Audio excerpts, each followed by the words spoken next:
Assalamualaikum warahmatullahi wabarakatuh.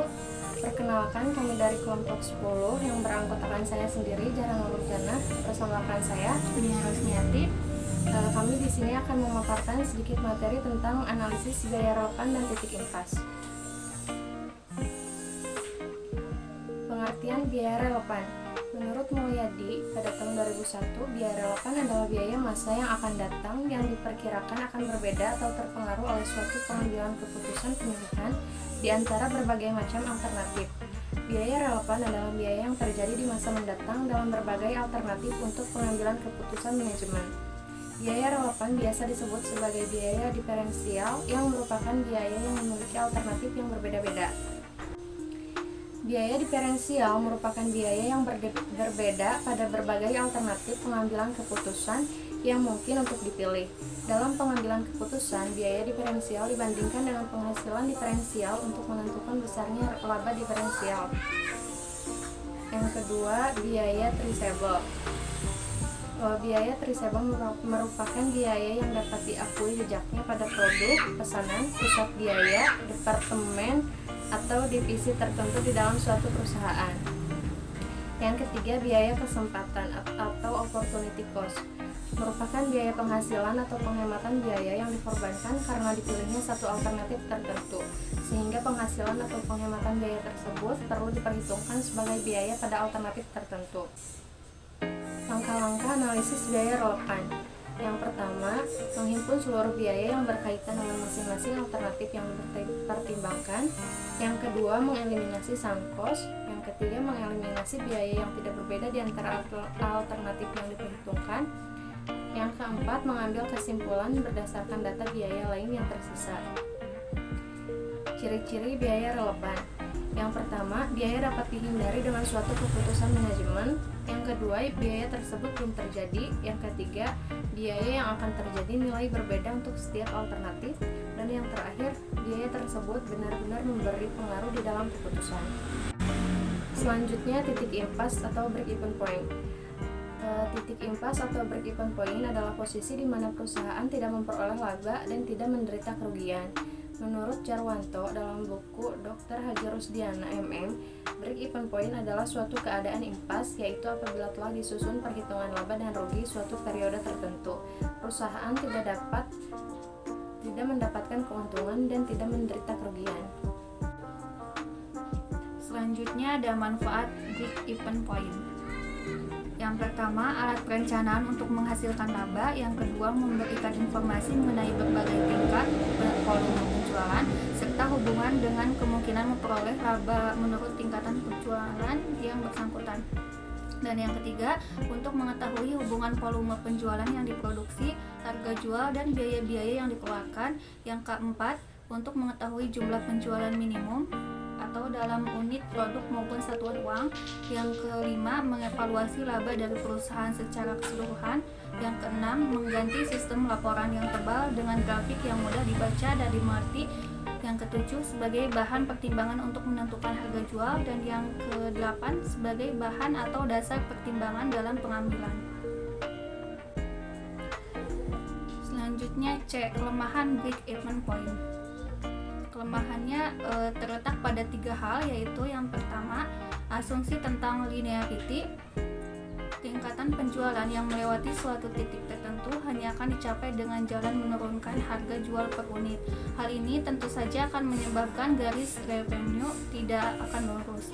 Selain melengkung, di samping itu, variabel operating cost per unit juga akan bertambah besar dengan meningkatkan volume penjualan mendekati kapasitas penuh. Dan yang kedua, klarifikasi biaya. Kelemahan kedua dari analisis break-even point adalah kesulitan di dalam mengklarifikasikan biaya karena adanya semi variable cost, di mana biaya ini tetap sampai dengan tingkat tertentu dan kemudian berubah-ubah setelah melewati titik tersebut. Dan yang terakhir yaitu jangka waktu penggunaan. Kelemahan lain dari analisa break-even point adalah jangka waktu penerapannya yang terbatas. Biasanya hanya digunakan di dalam pembuatan proyeksi operasi selama setahun. Kemudian ada metode perhitungan break-even point. Metode perhitungan break even point ada 3 macam. Yang pertama metode persamaan, yang kedua metode kontribusi unit, dan yang ketiga metode grafis. Metode persamaan atau education method adalah metode yang berdasarkan pada pendekatan laporan laba rugi. Yang kedua metode kontribusi unit. Menurut Shimomura, metode ini merupakan variasi metode persamaan, sehingga unit pada satuan produk yang terjual akan menghasilkan jumlah margin kontribusi tertentu yang akan menutup biaya tetap. Yang terakhir metode grafis. Manajer dapat menggambarkan titik impas melalui grafis. Grafis titik impas ini akan menunjukkan volume penjualan pada sumbu X dan atau garis horizontal, dan biaya akan terletak pada sumbu Y atau garis vertikal. Sedangkan titik impas akan terletak pada perpotongan antara garis pendapatan dan garis biaya. Garis sebelah kiri garis impas menunjukkan sisi kerugian, sebaliknya sisi kanan menunjukkan sisi laba usaha. Kesimpulannya, biaya relevan adalah biaya masa yang akan datang yang diperkirakan akan berbeda atau berpengaruh oleh suatu pengambilan keputusan pemilihan di antara berbagai macam alternatif. Oleh karena itu, biaya tersebut adalah relevan dengan analisis yang dilakukan dalam pengambilan keputusan tersebut. Break even point adalah posisi di mana perusahaan tidak memperoleh laba dan tidak menderita kerugian. Break even point atau titik impas sangat penting bagi manajemen untuk mengambil keputusan untuk menarik produk atau pengembangan produk, atau untuk menutup anak perusahaan yang tidak menguntungkan. Selanjutnya ada pertanyaan dari Tepilja. Pertanyaannya, break even point itu kan kondisi di mana perusahaan tidak mendapatkan laba tetapi tidak rugi juga. Apa sih faktor-faktor yang menyebabkan break even point ini meningkat di dalam suatu perusahaan? Dan bagaimana dampak suatu perusahaan jika tidak menganalisis BEP ini? Menjawab pertanyaan dari Tepilja, yang pertama yaitu peningkatan produksi. Jika permintaan pasar meningkat, otomatis perusahaan harus semakin banyak memproduksi barang. Dalam keadaan ini, BEP mengalami kenaikan karena harus menutupi biaya produksi tambahan tersebut. Yang kedua, naiknya biaya produksi. Seperti yang kita tahu, harga bahan baku terkadang mengalami kenaikan dari tahun ke tahun. Dengan keadaan seperti itu, otomatis biaya produksi juga akan naik dan BEP juga ikut naik karena ada biaya tambahan. Selain biaya produksi, mungkin ada biaya tambahan tak terduga lainnya, seperti harga sewa gedung dan gaji yang harus diberikan karyawan karena bertambah jumlahnya. Dan yang terakhir, perawatan alat-alat. Mungkin di tengah jalannya bisnis ada alat produksi yang harus diperbaiki agar proses produksi berjalan.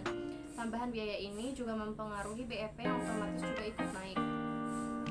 Dan untuk dampak yang akan terjadi terhadap perusahaan apabila tidak menganalisa atau menerapkan BEP, bisa jadi harga jual yang perusahaan pasang terlalu rendah sehingga perusahaan pun akan mengalami kerugian. Selain harga jual, perusahaan pun dapat mengira-ngira berapa banyaknya jumlah unit yang harus diproduksi agar total keuntungan yang perusahaan dapat bisa menutupi biaya pengeluaran. Mungkin itu yang dapat kelompok kami sampaikan pada pemaparan materi kali ini. Kurang lebihnya kami mohon maaf. Kami tutup. Wassalamualaikum warahmatullahi wabarakatuh.